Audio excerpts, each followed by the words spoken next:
Hola, profe, buenos días. Buenos días, profe. Buenos días a todos. Ya. Vamos a trabajar en este link. Recuerden que en 40 minutos nos tira afuera. Vamos a un break. Eh, no, ahora me dice que tengo minutos ilimitados. Bueno, decidí que ocupáramos el mismo link porque la clase pasada, si bien nos cortó, el segundo módulo no nos cortó. Y ahora me parece que tengo minutos ilimitados. Ya, bueno, vi que todos me enviaron la tarea. Voy a continuar con lo que quedó pendiente de la sesión de entrevista clínica. Habíamos quedado en esta parte de acá. Termino con esto y empezamos con Rochar. A ver. Hoy día además le tengo que pedir la presentación del caso, o sea, les tengo que presentar el caso clínico que vamos a ocupar.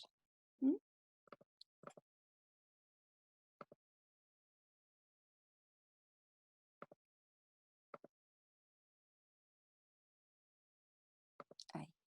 Habíamos quedado acá, ¿verdad?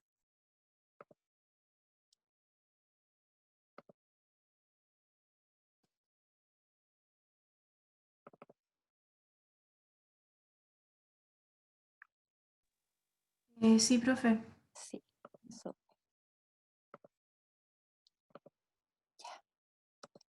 Ya. Bueno, no sé si les dije, disculpen. Me llegaron sus resúmenes, ¿sí? Están, bueno, cumplieron con todo lo que se había solicitado. Bueno, estábamos como en esta suerte de mapa conceptual de aspectos a evaluar.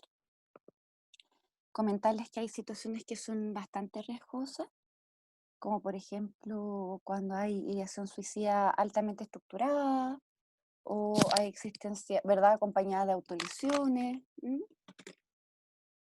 Ahí es súper importante que poder distinguir como en la gravedad del riesgo suicidal, ¿no? Porque justamente la evaluación del riesgo suicidal implica como diversas áreas.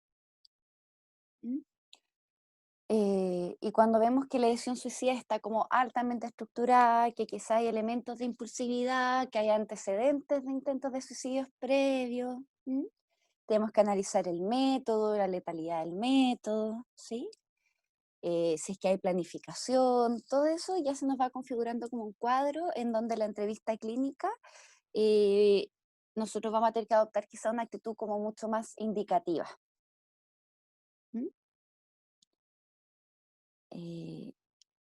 ¿Sabe la diferencia entre ideas de muerte, ideación suicida y planificación?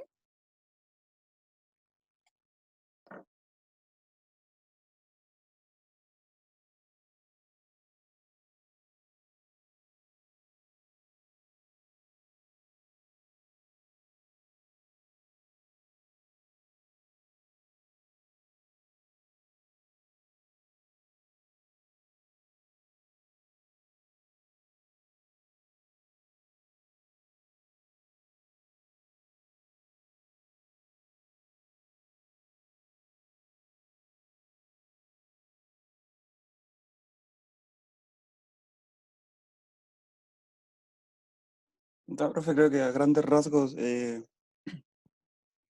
ideación suicida puede ser cuando la persona tiene ya pensado quitarse la vida, y las ideas de muerte son estas ideas que a veces sienten las personas de querer morir, pero no se parecen a las primeras porque no están pensando en atentar contra su vida directamente, creo.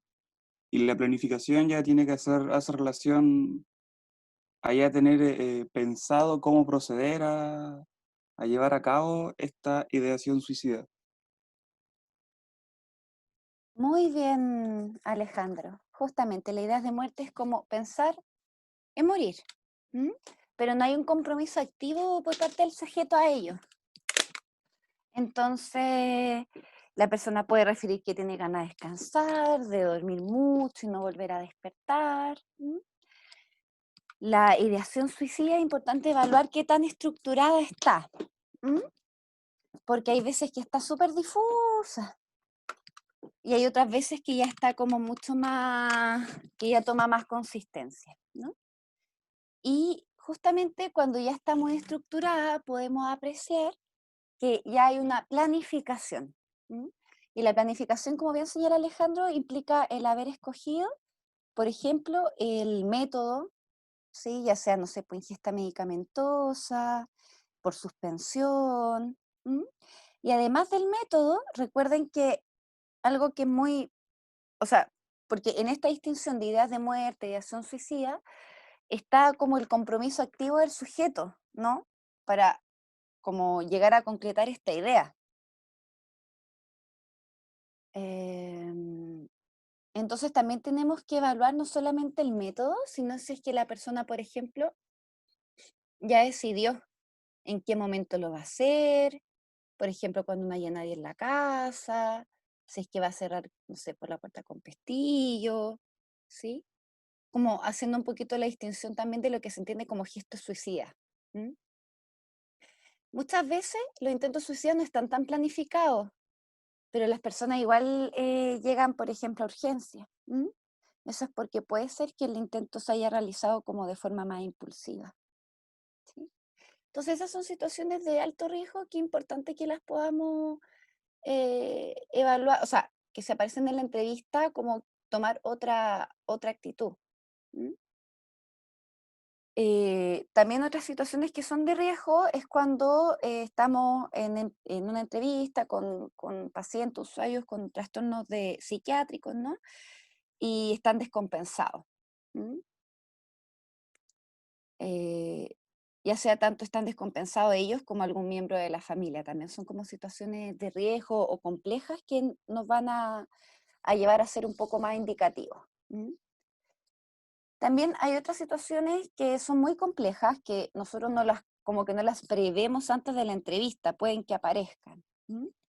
Como son los casos de develación de abuso sexual. ¿M? Eh, Quieran o no, va a depender mucho del dispositivo en donde estemos trabajando, el protocolo que vayamos a desplegar, ¿no? Por ejemplo, si estamos desempeñando en un colegio, en general los colegios tienen sus propios protocolos. Si estamos, por ejemplo, trabajando en un CEFAM o en el sector hospitalario, ¿m? Es importante que cuando aparezcan antecedentes de abuso, poder precisar si estos fueron como en el pasado, si están ocurriendo actualmente, ¿m? Si es que hay algún antecedente de denuncia, ¿sí? Eso. También hay un trastorno que es como súper complejo, ¿sí? En términos de riesgo, que son los trastornos alimentarios. ¿M? Justamente porque uno no puede, es importante evaluar el riesgo a nivel de equipo multidisciplinario, con nutricionista, con psiquiatra. ¿M? También los casos de violencia intrafamiliar. ¿Sí? Entonces, todas estas situaciones pueden involucrar derivaciones, ¿no? Ya sea el servicio de urgencia. Es importante que conozcamos, no tenemos por qué conocer en profundidad el territorio de la persona, ¿m? Pero sí tener ciertas nociones que, por ejemplo, si es no sé, pues si es de San Miguel, puede ir al Hospital Barros Luco, por ejemplo, que ahí hay servicio de urgencia 24/7. ¿M?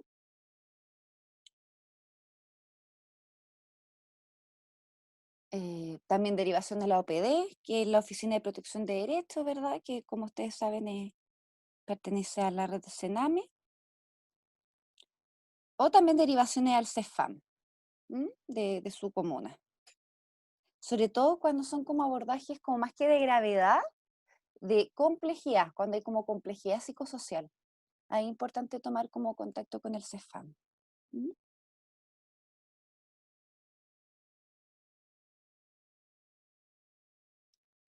Profe, O- una pregunta. Dígame, eh, ¿A qué se refiere exactamente con descompensaciones, sean estas emocionales o psicóticas? por ejemplo, si hay un paciente que tiene, no sé, una esquizofrenia, ¿sí? Y abandona tratamiento o pasa algo a nivel familiar y se descompensa.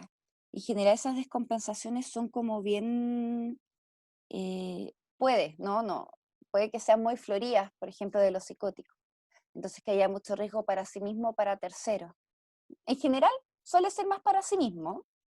Entonces que te diga, no, yo puedo volar y vive en un piso 15 y se quiere tirar ¿cachai? De la ventana. Entonces esas son como situaciones riesgosas. ¿Mm? También puede ser como la descompensación de un cuadro base de TAB, de trastorno bipolar, o de depresión, si es que viene con sintomatología suicidal. Entonces a eso se refiere como con descompensaciones de los cuadros base.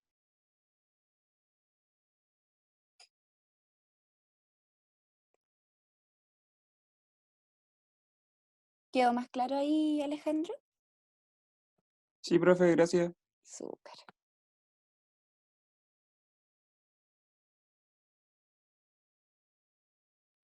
Ya, aquí es importante comentarles una cosita. Con la María José ya tuvieron la primera ayudantía, ¿verdad? Sí, vieron diagnóstico taxonómico. Ok. Eh, los psicólogos o los profesionales de la salud mental podemos realizar diagnósticos psiquiátricos. ¿Mm? Sin embargo, estos debiesen ser confirmados por parte del médico psiquiatra, ¿sí? Por ejemplo, en caso de patologías GES de salud mental, si bien nosotros podemos sospechar, por ejemplo, un trastorno anímico bipolar, es el médico psiquiatra el que lo tiene que evaluar y el que al ingresar el diagnóstico entra al sistema y la persona obtiene las prestaciones GES. No sé si me explico. El terapeuta ocupacional también puede hacer diagnóstico psiquiátrico o el trabajador social como especializado en salud mental, pero al fin y al cabo, ese va a ser como el área de competencia del médico psiquiatra. ¿Mm? Entonces, es interesante, ¿no? Porque se nos enseña un montón a nosotros del diagnóstico taxonómico, de los ejes, ¿sí? Es importante que lo sepamos porque en algún punto va a ser como un lenguaje común. Sin embargo, hay diagnósticos que son muy propios de cada área, ¿sí? El trabajador social va a tener su propio diagnóstico, por ejemplo, de salud mental, a propósito, no sé, de los determinantes sociales, de los riesgos psicosociales que perciba. El terapeuta ocupacional especializado en salud mental quizás va a evaluar más bien el área de funcionalidad, de autonomía, de autoconcepto, de estructuración de rutina. Y nosotros tenemos nuestros propios diagnósticos, po. Está dentro un poquito para situar eso, ¿sí? Dentro del área de la psicología contamos con dos tipos de diagnóstico. Esto yo lo diría que es como independiente de la corriente en la cual trabajemos, ¿sí? Ya sea que trabajemos de un enfoque, no sé, transpersonal, o un enfoque sistémico, o un enfoque psicoanalítico, debiésemos tener al menos en consideración estos dos tipos de diagnóstico que les voy a mostrar. ¿Mm? Si bien yo se los voy a mostrar en un lenguaje más psicoanalítico, quiero recordarles que se puede hacer desde cualquier corriente psicoterapéutica. ¿Mm? Y estos ya son diagnósticos propiamente psicológicos, es decir, están muy, muy vinculados a lo que es nuestro trabajo, a lo que es nuestro análisis, a lo que son nuestras hipótesis. Por supuesto que nos ayuda a establecer el diagnóstico, ¿no? Por ejemplo, si un paciente tiene un trastorno anímico bipolar, qué bueno, pero como antecedente, porque la verdad es que, como ustedes ya saben, ya llevan 4 años en esto, ¿no? No trabajamos con el diagnóstico, po. No es que, trastorno anímico bipolar, buscaré del manual, ¿verdad? Cómo intervenir con personas con trastorno anímico bipolar, no es así.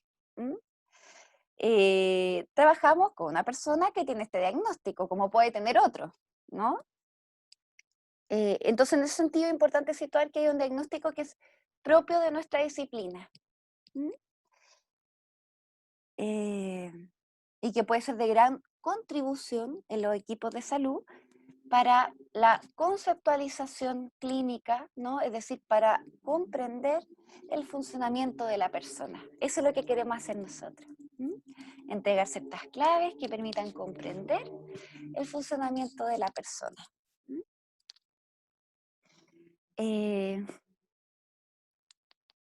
Bueno, el primer diagnóstico se le denomina diagnóstico de personalización. Este diagnóstico refiere a algo más bien estructural, ¿sí? Cuando me refiero a estructural, quiero decir a la personalidad. Entonces me va a salir un poquito el psicoanálisis. Yo no sé si ustedes recuerdan ¿cómo se llama? La terapia posracionalista. ¿Les suena? La de Vittorio Guidano.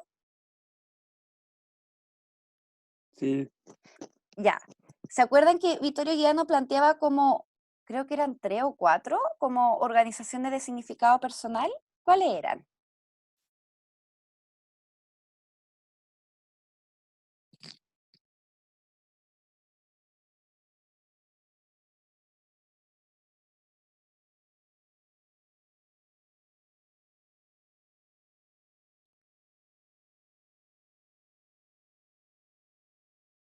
Ya, yo se las voy a soplar.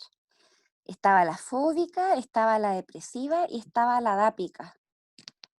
Si hay una cuarta, no lo recuerdo, y ahí si ustedes tienen como la materia más fresquita, me comentan. Entonces, si yo trabajo en enfoque posracionalista, recuerden que el posracionalismo como que se basa en una epistemología constructivista, y es bien interesante la apuesta, ¿no? Es como que mezcla terapias cognitivo-conductuales, ¿no? Toma planteamientos de la terapia cognitivo-conductual, pero lo acompaña también con todas las investigaciones de la teoría de apego.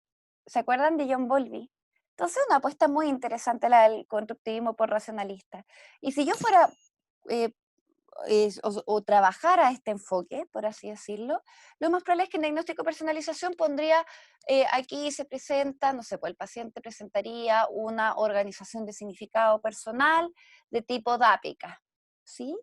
Con presencia de rasgos, patatín, patatán, a base de, no sé, pues me acuerdo que estaba como el nivel de autoengaño, como que hay una serie de, no, mentira, eso era como en términos de si estaba psicótico más neurótico.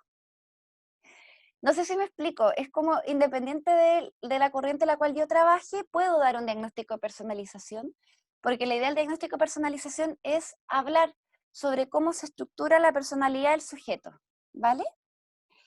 Quizás desde una línea más psicoanalítica vamos a hablar de estructuras neuróticas, limítrofes o psicóticas. Como ustedes bien mencionaron la semana pasada, claro, igual depende mucho como del autor, ¿no? Porque, por ejemplo, Lacan no contempla lo que es lo límite, ¿sí? De hecho, del psicoanálisis francés no se habla mucho como de estructura límite, se habla más bien como de estados límites. Eh, Más que de estructura, ¿sí? Entonces depende un poco como del lugar donde vamos a trabajar. Pero aquí nos quedamos entonces con que hay como 3 grandes categorías estructurales, que sería la neurótica, la limítrofe y la psicótica. Que puede ir acompañada de ciertos rasgos de la personalidad. Vamos a intentar dar cuenta de ciertas operaciones defensivas, ¿sí?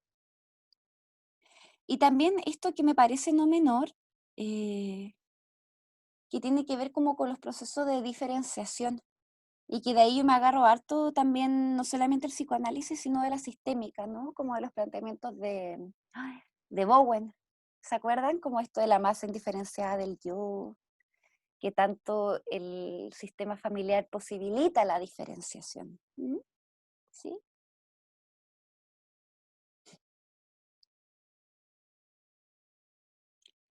Eso con el diagnóstico de personalización. Y por otro lado, podemos trabajar con lo que se denomina el diagnóstico de conflicto. ¿Sí? Entonces el diagnóstico de conflicto lo que nos va a mostrar es qué, como qué es lo que le aqueja al paciente. Muy ligado como a su motivo de consulta, a lo que percibe como problemático. Entonces tenemos que identificar si este diagnóstico es inter, es decir, se pone en juego en el modo vincular que establece con otras personas, Por ejemplo, si tiene un estilo más paranoide de leer la realidad, ¿m? O quizá un estilo más inestable, ¿sí? Eh, o más bien intrapersonal. Como y esto lo podemos identificar a propósito de lo que manifiesta el paciente. Entonces, más o menos, estas serían como las dos coordenadas de lo que nosotros desde nuestro saber, desde nuestra disciplina, pudiésemos dar cuenta en términos de clave o coordenadas para leer el funcionamiento del paciente, el malestar del paciente y posteriormente trabajar con eso.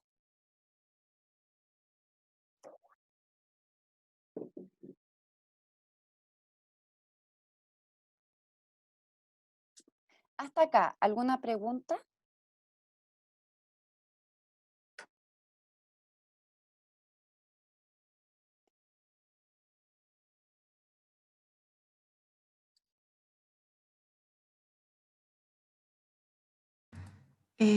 Por mi parte no, profe.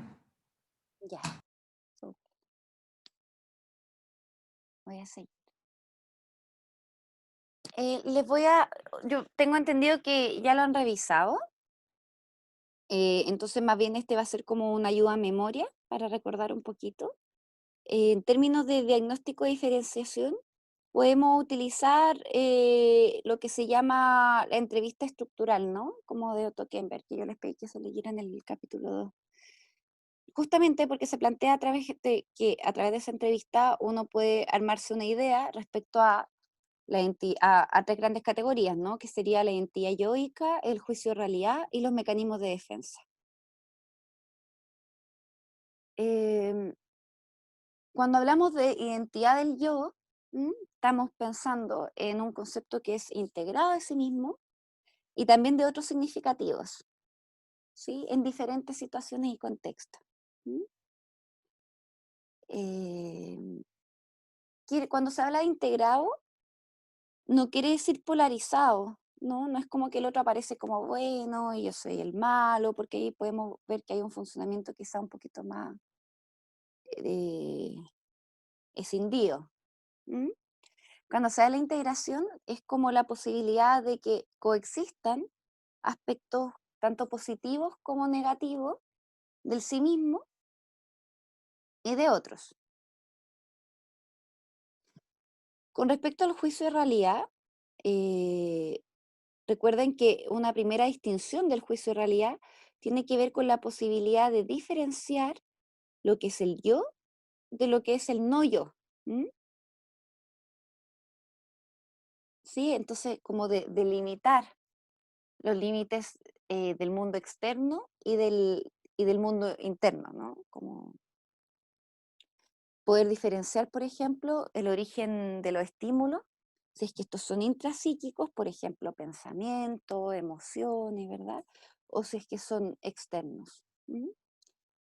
Otro modo en el cual podemos identificar si es que el juicio de realidad está conservado tiene que ver con que si se presenta alguna alteración, ya sea en el área del ascenso-percepción, a través de alucinaciones, por ejemplo,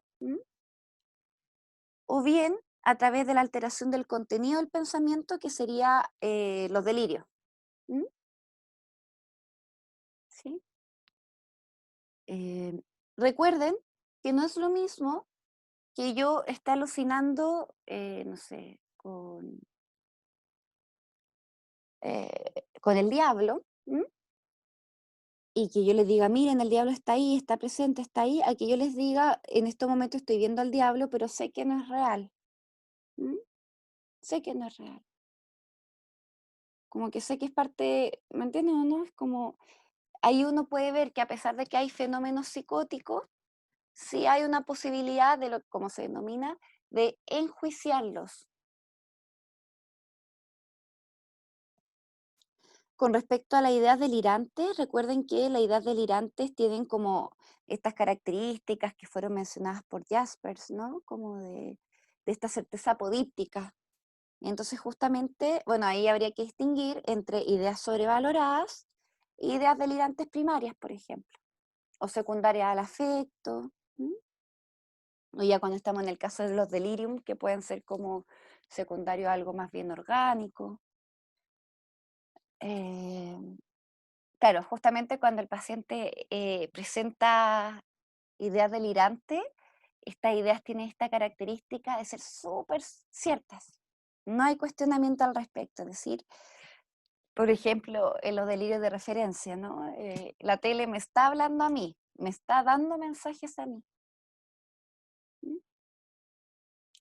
Es importante que recuerden que tanto las alucinaciones como la idea delirante, siendo fenómenos psicóticos, ¿m? No necesariamente, y aquí quiero que pongan mucha atención, no necesariamente van a reflejar o van a indicar que se trata de una estructura psicótica. ¿M? Es decir, cualquiera de nosotros pudiese presentar alucinaciones, ¿ah? O ideas delirantes, ¿m? Pero no por ello se tiene necesariamente una estructura psicótica a la base. Recuerden que estos fenómenos se pueden dar como en distintos cuadros psicopatológicos. ¿M? Por ello, por ejemplo, hay muchas, pueden haber depresiones, ¿no? O depresiones postparto con sintomatología psicótica. ¿M?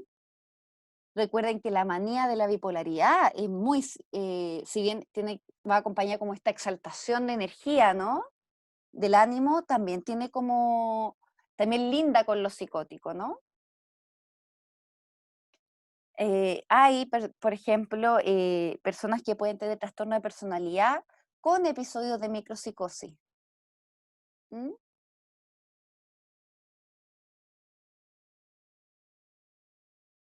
Eso. Y ahí también se habla de la mantención de los criterios sociales, ¿sí? En algún punto los criterios sociales van a permitir evaluar si es que la persona puede reconocer ciertas convenciones. ¿M? Y por otro lado, tenemos las operaciones defensivas, ¿m? Con los mecanismos de defensa primitivos y más avanzados. ¿M? Algunos van a girar en torno a la represión, como se plantean, y otros en torno a la escisión.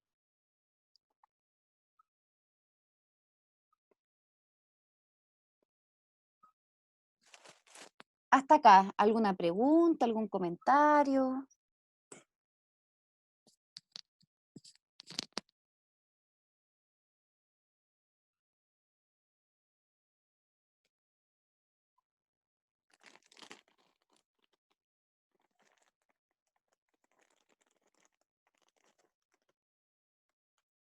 De momento creo que no, profe.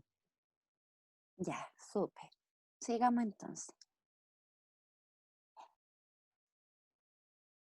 Con respecto a la identidad del yo, como les había mencionado, se habla de un concepto integrado del sí mismo, que prevalece a través del tiempo y de situaciones diferentes. ¿M? Y que cuando yo tengo o sea, un concepto de mí mismo integrado, ¿sí? Lo más probable es que tenga un concepto integrado del otro también. ¿M? Esto implica evaluar si es que el sujeto tiene la posibilidad de experimentar relaciones integradas y también que sostengan la ambivalencia con otros.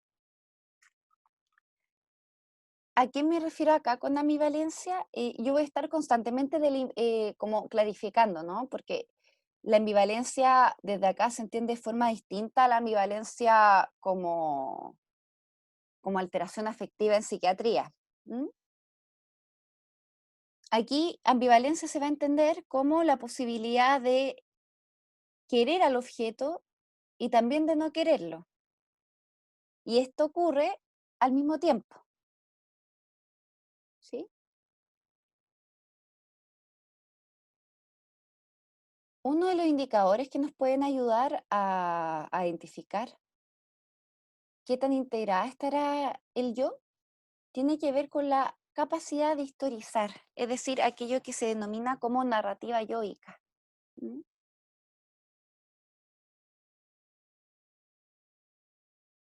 Cuando el yo está integrado, eh, pues aparece un relato, ¿no? Como quizás no cronológico, así bueno, el 2014, luego el 2006, a veces sí, pero sí un relato que está estructurado, que está ordenado, que hay acontecimientos que marcan un antes, un después, un desenlace.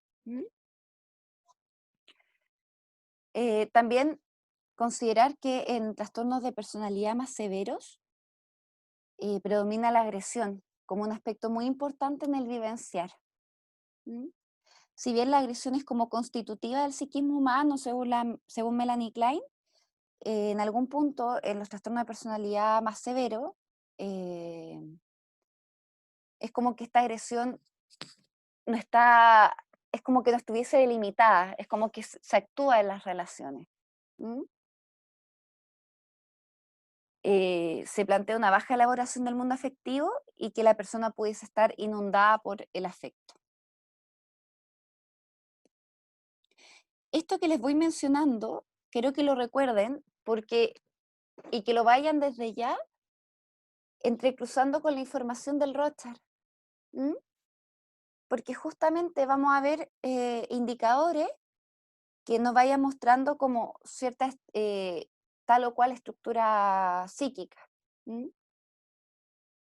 Entonces, justamente esto de la baja elaboración del mundo afectivo, podría pensar, ¿no?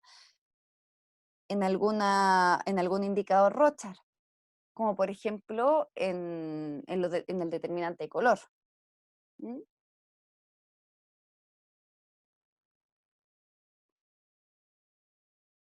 Bueno, ¿cómo se puede evaluar el tema de la identidad del yo?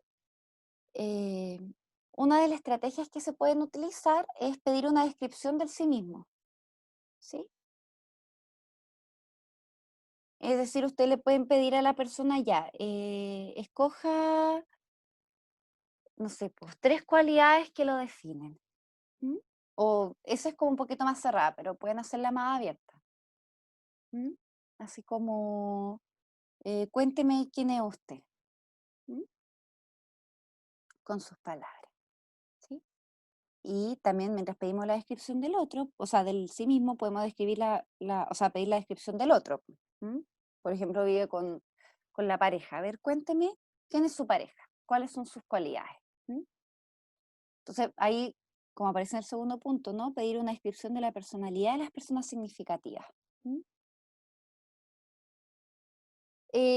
Estas preguntas van a predisponer al paciente a una actitud como autorreflexiva, de poder mirar quiénes son las personas significativas en su vida y quién es sí mismo. Es muy interesante porque en muchas ocasiones cuando uno hace esta pregunta como, no sé, pues descríbase a usted mismo, hay gente que le cuesta muchísimo, ¿sí? Hay gente que te dice, por ejemplo, no, yo ahora solo puedo pensar como en cosas negativas de mí, no voy a poder decir algo positivo. Por ejemplo, cuando uno no ha pedido ni que te digan algo bueno ni malo. Em, y en esto es importante que usted a nivel de relato pesquisen si es que el relato es más superficial o bien es más profundo, ¿sí? Cuando hablo de superficial quiero decir como relatos del tipo, no, mi familia es súper buena y siempre me han apoyado, ¿sí? No es que una persona no pueda pensar eso, pero ese relato un poquito más superficial versus, por ejemplo, no sé, con mi mamá, ella siempre ha estado muy presente para mí y para mi hermano, como que siempre está muy atenta, a veces la siento un poco invasiva, de hecho. Es como que a veces me puede asfixiar un poquito, pero sé que lo hace como porque se preocupa, aunque yo igual me incomodo y le digo, entonces sí, esa sería una característica de mi mamá, que es como demasiado preocupada, que a veces puede ser invasiva, pero que entiendo que es su forma de demostrar cariño. Por ejemplo, es un relato como con mayor matiz, que integra distintos aspectos. Eh, como ustedes saben, los humanos estamos llenos de contradicciones. Entonces no es raro que aparezcan contradicciones en el discurso, ¿no? Tanto en cómo la persona se percibe a sí misma o en cómo percibe a otros. El otro día, por ejemplo, no, ayer me tocó supervisar a un estudiante que está haciendo su práctica como en una fundación, en una comunidad terapéutica de alcohol y droga. Y claro, pues me comentaba que su paciente, por ejemplo, la primera sesión le dijo, no, mi familia nos llevamos súper bien, siempre me apoyan, todo bien. Así como bien superficial el relato, ya. Y que ahora, por ejemplo, estoy jugando en la tercera, cuarta sesión, el paciente refería como, ya, que por qué el estudiante le había preguntado que por qué quiso entrar a tratamiento, porque ya con un tema de alcoholismo de muchos años. Entonces, su pregunta era como, porque bueno, se lleva muchos años en tratamiento, ¿por qué está pidiendo ayuda ahora? ¿Qué pasó en particular? Y el paciente le señalaba como, no, lo que pasa es que me trajo muchos problemas familiares, ¿sí? Entonces ahí el estudiante quedó como, chuta, ¿qué pasa acá, no? Es como, yo me había hecho la idea de que, como él me había comentado, que era súper buena la relación con la familia, y ahora quedó con esta otra idea de que parece que no es tan buena, que de hecho la relación con la familia lo hace como decir que tiene un problema o reconocer que tiene un problema y que quiere mejorar. ¿Mm? Entonces, estas como, ya vemos las contradicciones son muy esperables, todos las tenemos, ¿sí? Todos tenemos estas contradicciones. Es distinto cuando uno está como paciente o cuando está como terapeuta, porque el rol de terapeuta es poder escuchar, ¿no? Es como estas contradicciones. El punto no es tenerlas, se tienen. Lo interesante, y también de lo que se plantea, lo que plantea Otto Kemper, es cómo resuelve las contradicciones. No es que no las tenga, lo interesante es cómo las resuelve.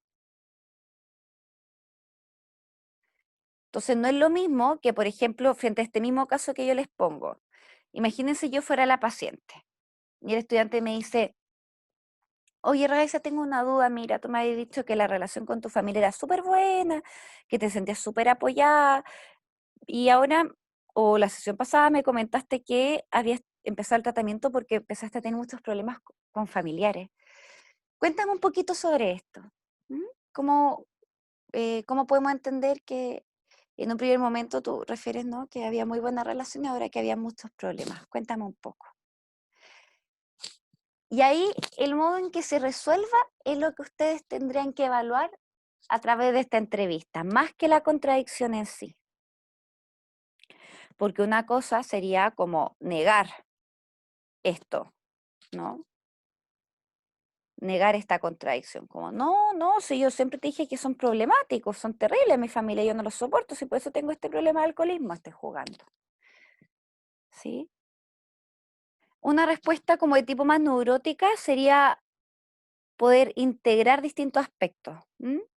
Así como, sí, me acuerdo que te dije que era buena familia, lo que pasa es que ellos efectivamente me apoyan harto, me han apoyado harto con esto, me han tenido N paciencia, pero claro, como entre toda esta paciencia que me han tenido, yo empecé a cachar que, no sé, pues me empecé a poner muy abusivo con ellos, que le empecé, no sé, pues a pedir plata para comprarme alcohol, ¿sí?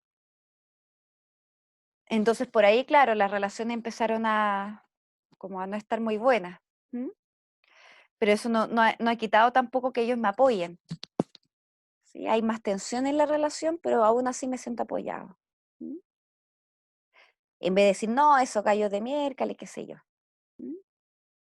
Entonces ahí eso es interesante, como ver cómo se resuelven las contradicciones. Y bueno, por último, otra característica sería la búsqueda de confirmación externa del sí mismo. ¿Mm? Así como esta tendencia a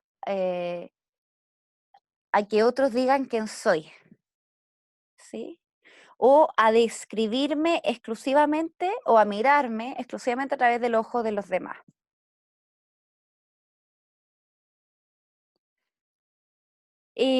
Hay cosas que hay que tener en consideración. A veces cuando hacemos esta pregunta, a ver, descríbame a usted mismo, pueden aparecer cosas súper concretas, así como, bueno, no sé, estoy jugando, yo soy una persona súper aventurera, soy muy esforzada y como que siento mucho amor por los animales, estoy jugando, ¿sí? Algo como muy clarito. Pero hay personas que se van súper en lo etéreo, en lo abstracto, ¿sí? Y pasa mucho. Entonces, por ejemplo, uno le pregunta, oiga, ya, ¿y qué problema tiene? ¿Qué lo trae por acá? No, lo que pasa es que la reactividad me tiene mal y bueno, el estar enojado no debería ser, porque en verdad la vida es tan bonita, y yo me noto que ando enojado, y sí, como, ok, uno lo sigue, lo escucha, pero la idea es que cuando está como muy abstracto el discurso, podamos, para poder comprenderlo mejor, ¿verdad? Como pedirle ejemplo, así como, ¿y usted en qué ha notado esta irritabilidad? ¿Mm?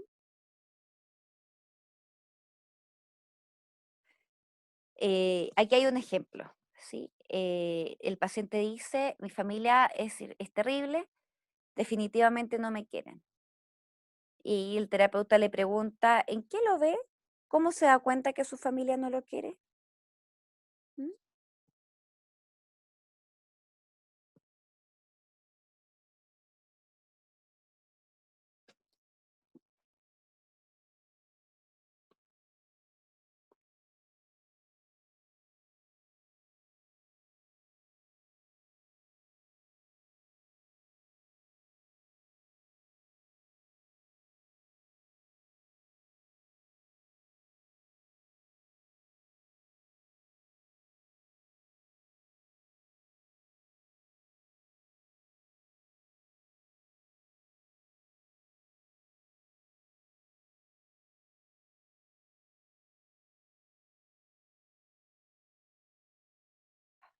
Ya, sigamos.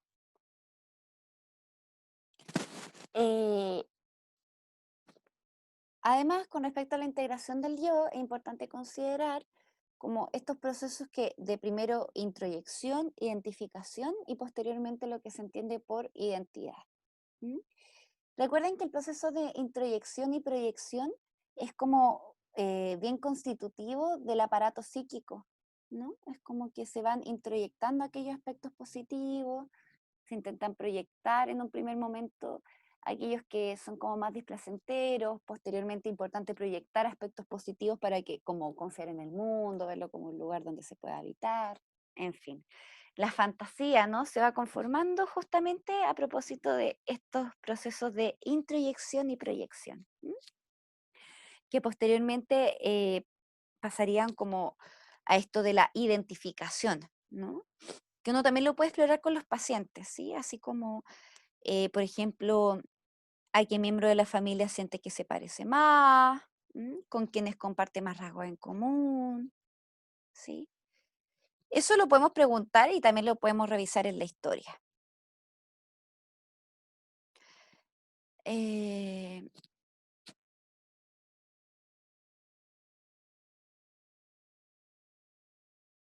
por otro lado, un aspecto que va a ser importante evaluar en términos de integración yoica tiene que ver como con la reparación, ¿sí? La reparación es como un movimiento psíquico que se posibilita en la medida en que la persona reconoce que está implicado en aquello que le ocurre,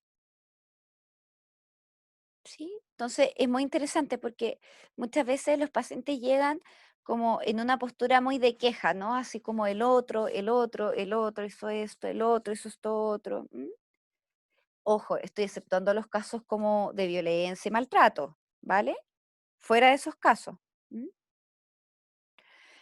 Em, entonces, la reparación en algún punto lo planteé en estos términos, ¿no? Como la embarré, ok, pero ¿qué puedo hacer para remediar lo sucedido? ¿Mm?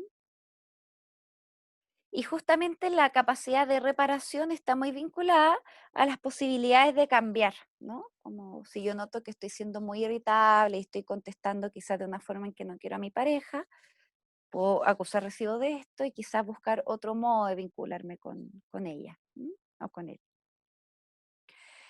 Cuando no opera la reparación, se puede oscilar entre dos polos dicotómicos de culpa excesiva que inhibe, ¿sí? Entonces hay frases como no sé qué hacer, siempre hago lo mismo, todo lo hago mal, o también de exteriorización de la culpa, ¿sí? Como el otro la embarró, yo no, yo lo hice todo súper.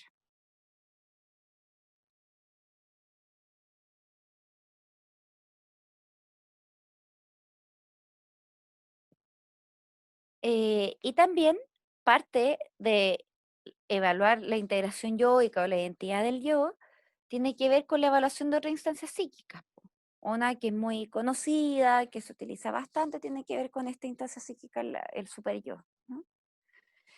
Que justamente cuando hay una baja integración yoica, puede que el super yo aparezca como muy primitivo y muy sádico, ¿m? Generando culpa excesiva, tendencia a la autoagresión, autoconcepto devaluado. Y justamente como este super yo es lábil, ¿sí? Cuando hay baja integración yoica, el super yo también puede ser muy lábil, puede oscilar, po. Entonces, claro, como ser extremadamente sádico o extremadamente indulgente. Entonces, como permisividad excesiva, ¿sí? Generar como este círculo vicioso de hacer conductas de las cuales posteriormente se arrepiente.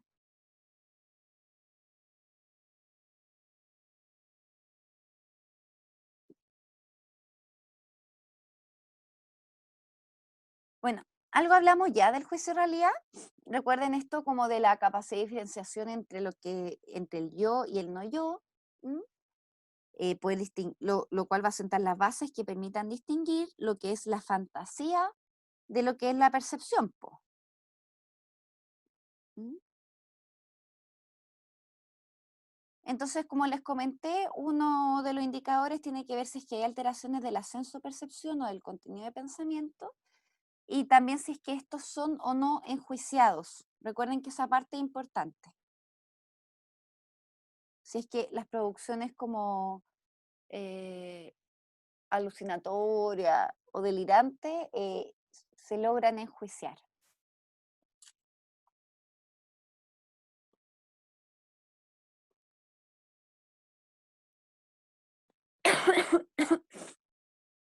Con respecto a los mecanismos de defensa, recuerden que tenemos los avanzados, que como les comenté, giran en torno a la represión. Los más comunes son la racionalización, la intelectualización, la sublimación, el humor, la formación reactiva. ¿Mm?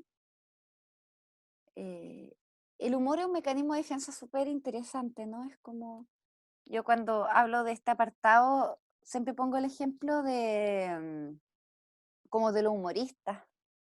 No sé, pues, ¿qué humoristas les gustan? Felipe Abello, no sé, Do Caroe, ¿sí? O otros, ¿no? Que en general, como que el contenido de lo que hablan son cosas como graves, así como medias trágicas, ¿sí? Pero lo hablan de una forma que se hacen sostenibles psíquicamente y que incluso permiten que uno se ría de ello. ¿M?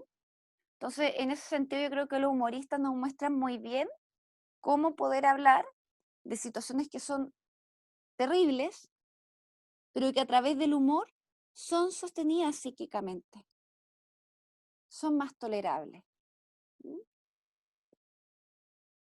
Por otro lado, están los mecanismos de defensa más primitivos, los cuales van a girar en torno a la escisión, ¿no? Ahí encontramos identificación proyectiva, idealización, devaluación primitiva, omnipotencia, negación. Recuerden que no es que, wow, yo tengo una estructura neurótica, entonces yo nunca ocuparé los mecanismos más primitivos. No, no es así. La verdad es que aquí lo que tenemos que intentar leer es como qué tipo de mecanismos predominan, si es que son más de la línea avanzada o más de la línea más primitiva. ¿M? Pero técnicamente todos hacemos un poco uso de todo, ¿sí? Particularmente en situaciones como más límite, se activan estos mecanismos primitivos, ¿no? Que en algún punto apuntan a la supervivencia psíquica, si esa es como la función. Entonces, por ejemplo, no sé, pues, la negación, ¿no? Que la negación implica que hay algo en la realidad que no lo veo, ni siquiera es no lo quiero ver, no lo veo, ¿sí? Lo niego, no está en mi lectura de la realidad. ¿M? Y quiéralo o no, si bien para afuera eso puede ser muy extraño o no lo puede ver como bien, bien dañino, tiene una función, po, que es como proteger el aparato psíquico, es como en modo supervivencia. También la disociación, ¿no? Es como, no sé, por ejemplo, no sé si les ha pasado, pero que tengan que dar una prueba, estoy poniendo un ejemplo cualquiera, y tenga que dar una prueba y justo ese día tuvieron un problema súper grande, no sé, a nivel personal. Y si fuera por usted, mandarían toda la punta al cerro, no irían a hacer ninguna prueba, pero van, la rinden y hasta les va muy bien. Eso se posibilita gracias a la disociación. ¿Mm? Si aquí el punto es que estos mecanismos que son más primitivos, lo que pasa es que pueden ser como muy adaptativos, pero el problema es cuando se utilizan, cuando predominan en el aparato psíquico. Ahí sería lo problemático, porque requieren mucha energía yoica para funcionar. ¿Mm? Como que no se logran sostener por mucho tiempo. Pueden debilitar al yo. ¿Mm? Recuerden la decisión es este mecanismo defensivo que intenta mantener lejos y protegido lo bueno de lo malo. ¿Sí? Entonces, cuando la persona está descendida, ve lo malo afuera y ve lo bueno adentro, ¿sí? Por ejemplo, le estoy poniendo un juego, ¿sí? Por decir algo. ¿Mm? Y eso, si bien es como que protege lo bueno que hay, es como un harakiri psíquico, po, ¿sí? Es como que la persona tiene que dividirse un poco, ¿no? Como para poder proteger aquello que ve como bueno y poder poner al límite a raya aquellos aspectos más persecutorios, más amenazantes. Entonces, justamente el papel de la operación psíquica es poder hacer que como más tolerable la angustia en el aparato psíquico. ¿Mm? Entonces se van desplegando mecanismos defensivos, ¿sí? Para poder mantener a raya la angustia. Recuerden que la angustia es experimentada por el yo y es el yo el que despliega los mecanismos defensivos.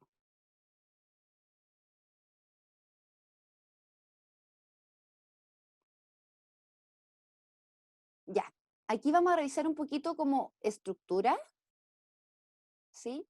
Y esto yo creo que ya lo vayamos ligando con el Rorschach, porque la idea de este curso es que ustedes logren establecer un diagnóstico de personalización y de conflicto, ¿no? A través como y la elaboración del informe. ¿Mm? Ya. Respecto a la estructura psicótica, es importante, como les mencionaba antes, como poder distinguirla de la psiquiatría clásica. No es lo mismo estructura clínica psicótica que fenómenos psicóticos. Recuerden que la psiquiatría lo que hace es un trabajo nosológico. Lo que hace es describir más que explicar. Describe un síndrome, por ejemplo, para establecer un diagnóstico. ¿Sí? Es como trabajo de nosotros, de la psicología, poder comprender cómo aquello que se describe opera. ¿Por qué se manifiesta como se manifiesta, por ejemplo? Entonces, como les comenté antes, se pueden describir fenómenos psicóticos en una estructura no psicótica y se pueden, claro, como Alberre, y se pueden describir estructuras psicóticas sin fenomenología clínica psicótica. ¿Mm?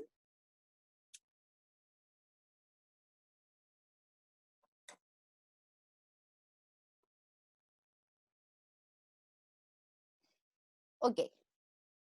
Respecto a como las características estructurales, en la estructura psicótica uno encuentra que hay identidad más difusa, predominan aspectos contradictorios del sí mismo, que no produce, como que la contradicción no produce conflicto.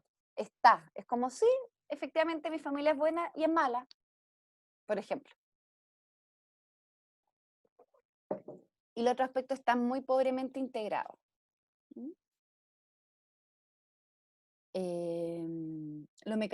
Predominan mecanismos de defensa más primitivos, como la identificación proyectiva, el congelamiento, fragmentación, la negación omnipotente, u otros derivados de la escisión. La afectividad, como no está integrada, puede que aparezca de forma disruptiva o impulsiva. ¿Mm? Pueden predominar sentimientos confusos, perturbadores. ¿Mm? Y aquí las líneas defensivas están orientadas a proteger de la desintegración, de la experiencia de desintegración, ¿sí? Les voy a poner un ejemplo solo como para que como para que lo liguen, ¿no? Al menos yo aprendo mucho como asociando. Yo recuerdo un paciente que estaba muy, muy psicótico, era jovencito, tenía como 21 años, y, y me acuerdo, bueno, yo estaba en un hospital de día. Entonces los hospitales de día es como que uno puede atender en box, pero también puede atender en el patio, o sea, hay como áreas donde pueden circular los pacientes. Y me acuerdo que salgo al patio y veo a este paciente, me mira y me empieza a llamar. Y yo voy. Y me dice, señorita, mire, mire, no puedo bajar los brazos, no los puedo bajar. Y tenía como ambos brazos como arriba, así como, claro, como elevados.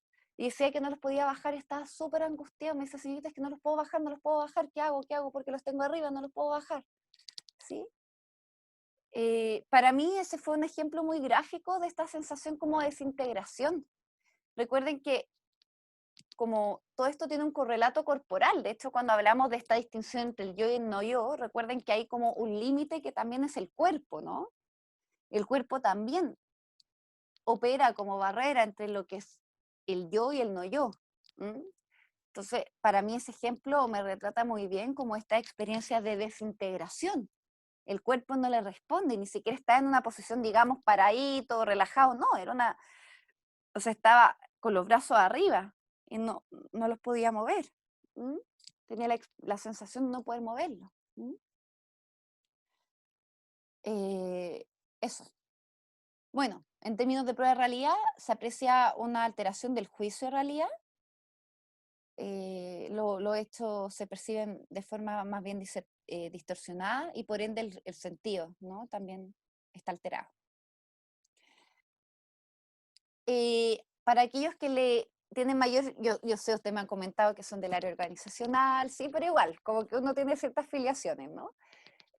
Aquellos que tienen más filiaciones como con el psicoanálisis, no se recomienda mucho realizar interpretaciones en este tipo de situaciones. ¿Sí? Ahí es como que se interviene ya más de otro modo. Oigan, son las 9, les propongo que vayamos a un break de unos 15 minutos y que retomemos. ¿Están de acuerdo, no? Sí. ¿Sí? Ya. Perfecto, voy a dejar de grabar acá y